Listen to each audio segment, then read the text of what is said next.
We were sent to clear a cave system in the Hindu Kush mountains. But what we found inside wasn't just insurgents.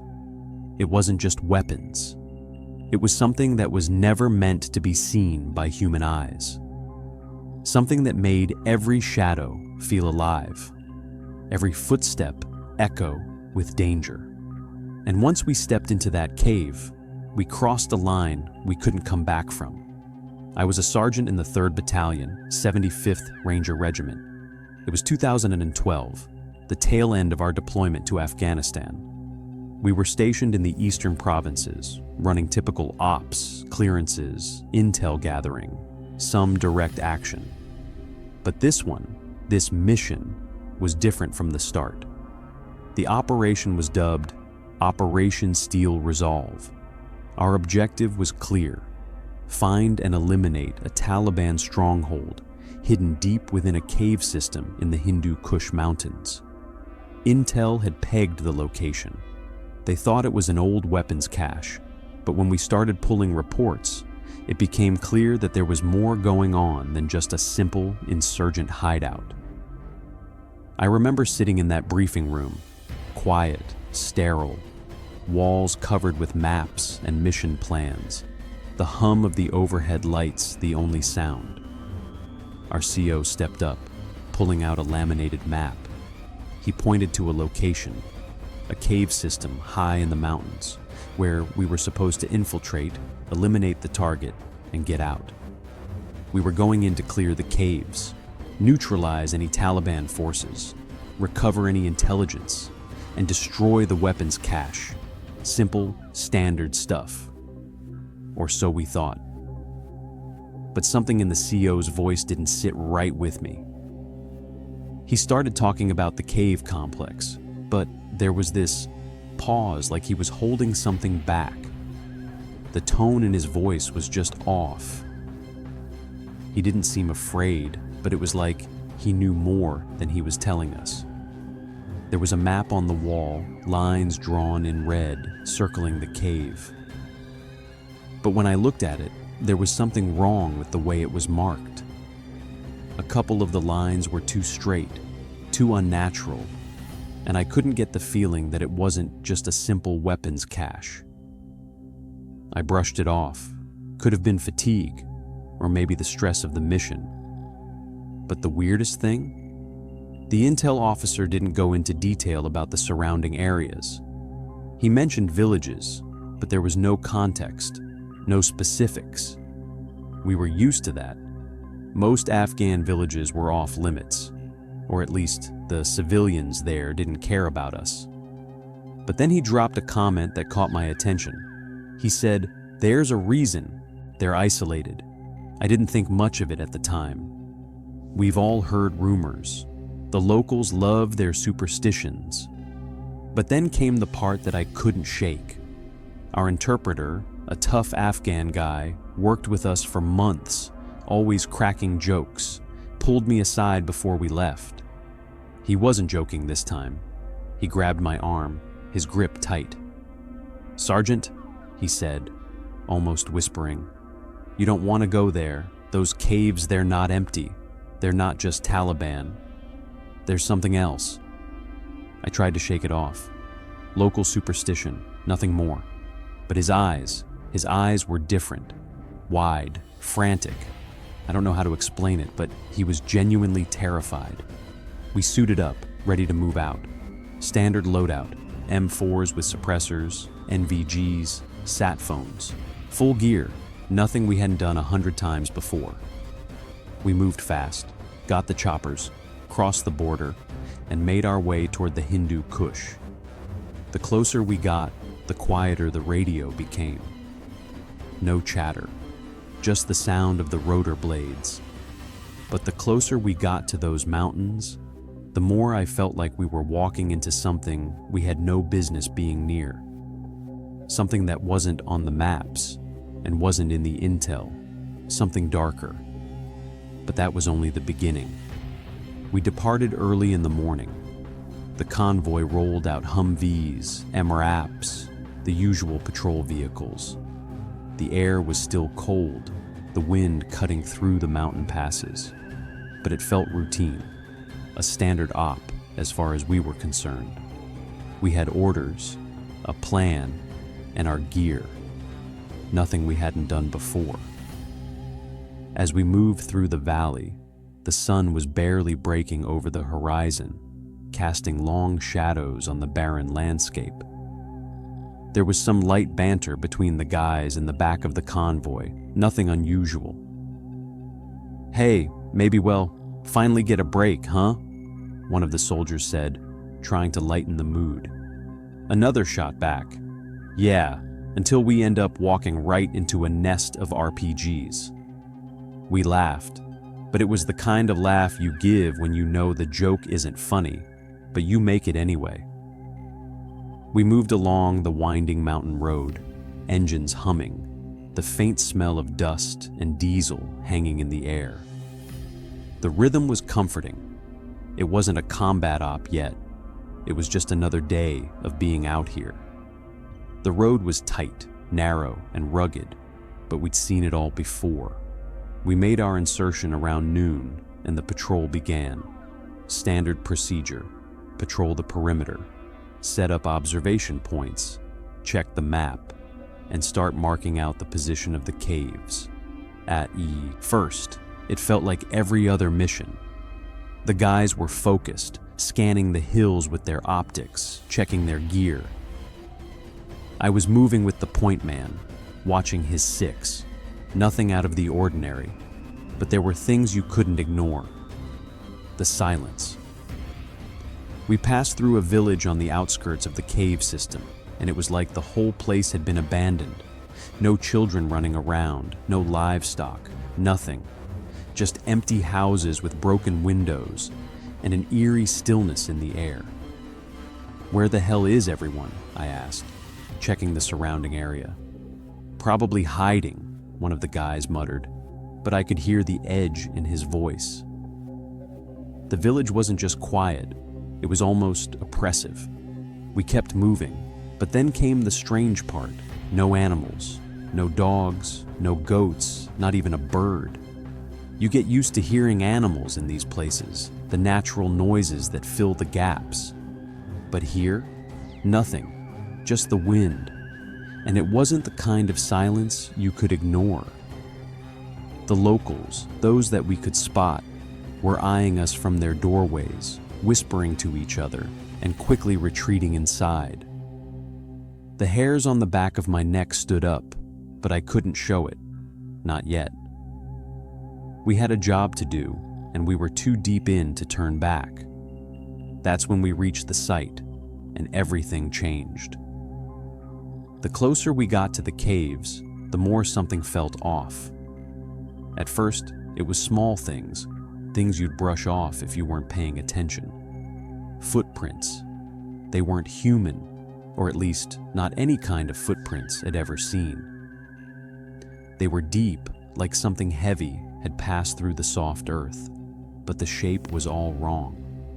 No boot prints, just large, elongated marks dragging across the dirt like something had been dragging itself behind them. We stopped, all of us scanning the area, trying to make sense of it. "You sure this is the path?" I asked the lead, but he just nodded, his eyes narrowed. "Yeah, it's the route. The map's clear." But the more I stared at those tracks, the more I couldn't shake the feeling that they shouldn't be there. We weren't the only ones moving through this valley, but the land was isolated. There shouldn't have been anyone else around. I brushed it off, but then the radio started glitching. It wasn't much, just a few bursts of static here and there, but it was enough to set my teeth on edge. Our comms were crystal clear just moments before. We had no signal issues before, but now, the crackling in the background, the sudden drops in transmission. It wasn't right.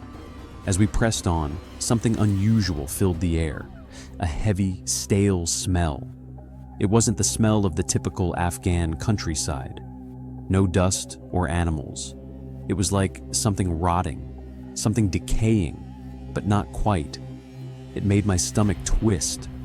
I could see the others subtly react to it too, but no one said anything. You don't want to be the first to speak up about something like that, not when you're in the field. The temperature seemed to drop too, like a sudden shift. The air felt unnatural. It wasn't the altitude. It was more like the temperature itself had shifted. The chill made the hairs on the back of my neck rise. We finally reached the entrance of the caves. The mouth of the cavern loomed ahead, a black gaping maw in the side of the mountain. There was a strange energy hanging in the air. No wind, no sound, just silence. A silence that felt too thick, like it was pressing against us. We started walking into the cave complex, but it was what we found just outside that got my attention. Old symbols etched into the rock, lines and shapes I couldn't make sense of. Some of them looked almost ancient, like markings that hadn't seen a human hand in centuries. And there, scattered around the entrance, were bones, animal bones. Not the usual discarded carcasses you'd expect, but deliberately arranged. It was too much. Too many signs that told me we weren't supposed to be here. But that was just the beginning. We were about 200 meters into the cave complex when things started to change. At first, it was subtle. The air was still too thick, almost like it was pressing in on us. But I told myself it was just the environment. After all, we were deep in the mountains, in a cave system that hadn't been touched for who knows how long. The temperature had dropped, but maybe it was just the altitude, or maybe the rock was cold, absorbing the heat. But then came the sound. It was faint at first, almost like a whispering in the distance. I couldn't tell if it was wind or just the caves themselves settling, but there was something off about it. I kept my eyes on the shadows ahead, scanning the tight corners and crevices. I was about to call it out to the point man when I heard it again. This time, it was clearer. A faint scratching sound, like nails dragging against stone. I stopped dead in my tracks, my ears straining. The team slowed, too. There was no breeze in the cave, no air movement. We were all in close formation, our NVGs flickering slightly as we moved deeper. "Anyone else hear that?" I whispered, my voice barely above a murmur. There was a moment of hesitation before the response came back. "Yeah," the point man replied, his voice tight, "but it's probably nothing." I didn't believe him, not for a second. Something was wrong. I could feel it in my bones. But we were in too deep. We kept moving, but now it was different. Every step felt heavier, like the weight of the mountain itself was pressing on us. We reached a wider chamber within the cave, the stone ceiling rising above us. But there was a shadow there too, a darkness that didn't belong. It wasn't natural, not like the rest of the cave. It was too still, too cold, and it seemed to move, shift, when I wasn't looking directly at it. I turned to say something to the guy next to me, but he wasn't looking at the shadows. No, he was staring at something else. His face was pale, his eyes wide. And then he spoke, but it wasn't the voice I knew. I can't. His words trailed off, and his hand shook as he pointed toward the dark corner of the chamber. I moved closer, the others following behind me. We were all looking at the same spot, but what we saw didn't make sense. A figure, no, a shape, something almost human, was standing in the darkness, too still, too perfect to be real. For a moment, I thought my eyes were playing tricks on me, but the thing didn't move. It just stood there, watching us, its shape melting in and out of the shadows, like it was entirely part of this world. I ordered the team to keep their weapons at the ready. The silence was unbearable, thicker than any quiet I'd felt before. We should have been hearing the usual echoes of our steps, the whispers of rocks falling. But this place, this room, was wrong. There was nothing, just the oppressive, suffocating silence. Then, one of the men, I think it was our interpreter, started to panic. He dropped to his knees, clutching his chest. His breath came in shallow gasps, like he couldn't breathe. "Get him up," I barked, trying to stay calm, but even my own voice sounded hollow in that stillness. The interpreter's eyes were wide with fear, filled with something I couldn't understand. He wasn't speaking anymore, just mumbling in a language I didn't recognize. "We have to leave," he screamed, his voice cracking. "It's here! It's coming for us!" He pointed at the shape in the shadows, and I swear to God, it moved, just slightly, but enough to make me question everything I knew. "Fall back," I yelled, but my words were drowned out by the sudden loud bang of something heavy hitting the ground.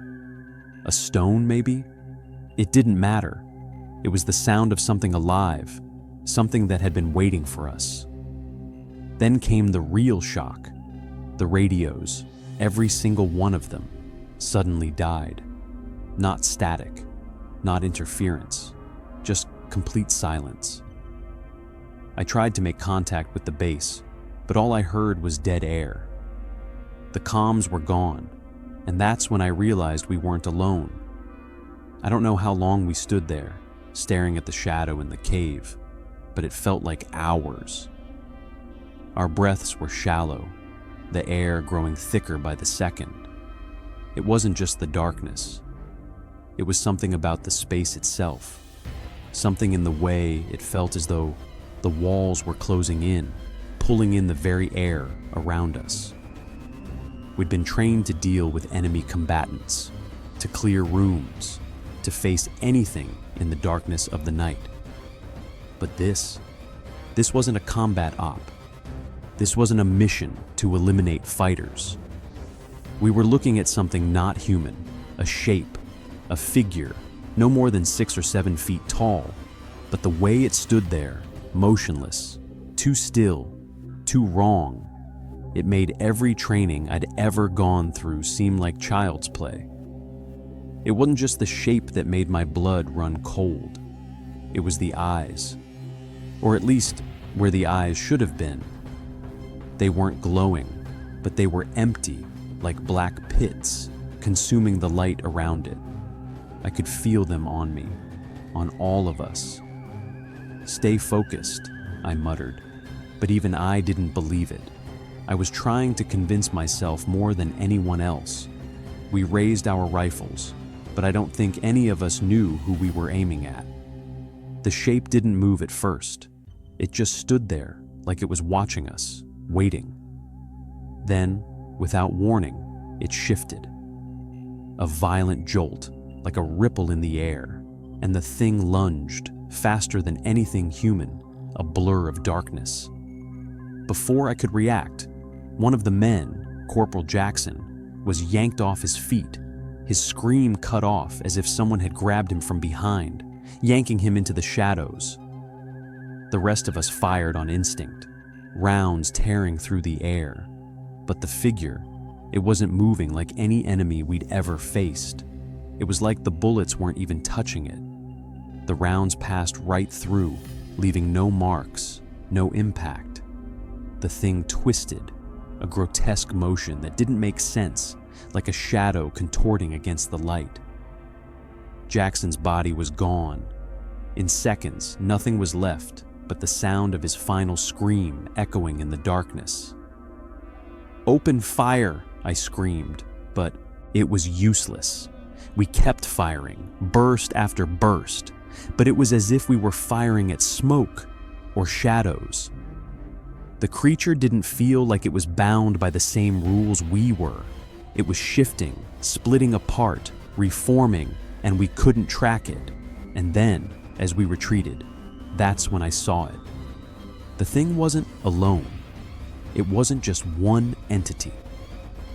There were more, in the shadows, moving, twisting, like they were crawling through the walls themselves.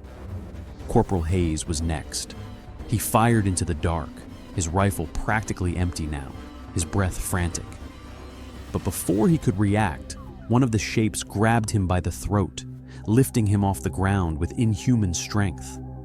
He was choking, gasping, and I could see the blackness around the creature's arms wrapping around him, crushing him. His screams were suffocated in seconds. The remaining squad members scrambled. We had no way to fight this, no training for this. We were outmatched. I could feel the weight of the air pressing in on me. The radio was dead. The comms were useless. There was no backup, no way to call for help. Just us, a handful of men against something other, something that didn't belong. And then it hit me. This wasn't a fight we could win. We weren't dealing with soldiers. We were dealing with something older, something that had been here long before any of us. The moment Hayes went limp, and the creature threw his body aside like a rag doll, it looked at me. It felt like it knew me. And that's when everything changed. We didn't even think.